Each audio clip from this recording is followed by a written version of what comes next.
ATM Shamsuzzaman অভিনয়ের প্রায় প্রতিটি শাখায় আপন দক্ষতায় বিচরণ করেছেন অসম্ভব সফলতার সঙ্গে।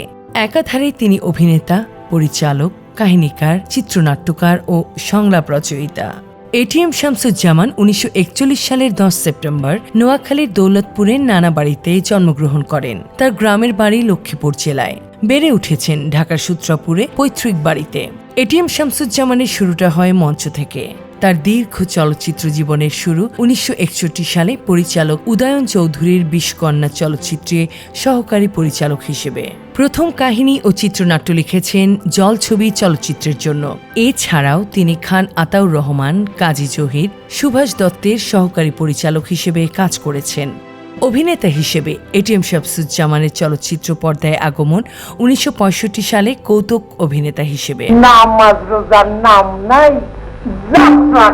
1976 সালে চলচ্চিত্রকার আমজাদ হোসেনের নয়নমণি চলচ্চিত্রে খলনায়কের চরিত্রে অভিনয়ের মাধ্যমে আলোচনায় আসেন তিনি। 1987 সালে কাজী হায়াত পরিচালিত দায়ীকে চলচ্চিত্রে তিনি অসাধারণ অভিনয় করে ব্যাপক জনপ্রিয়তা লাভ করেন। আমার জীবনটা শুরু হয়েছিল লাঠি কুটা দিয়া।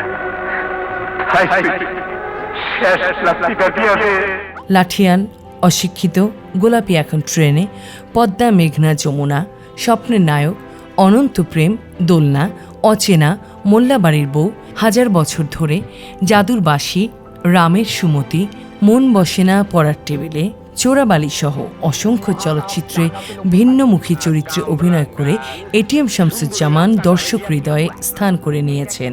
2009 সালে প্রথম পরিচালনা করেন শাবনূর রিয়াজ জুটির এবাদত নামের ছবিটি।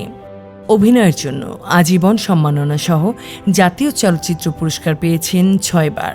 শিল্পকলায় অবদানের জন্য 2015 সালে বাংলাদেশের দ্বিতীয় সর্বোচ্চ রাষ্ট্রীয় সম্মাননা 21 পদক লাভ করেন এটিএম শামসুজ্জামান। দীর্ঘদিন রোগ ভোগের পর বহুমুখী প্রতিভার অধিকারী কিংবদন্তি এই অভিনেতা 2021 সালের 20 ফেব্রুয়ারি চিরবিদায় নেন।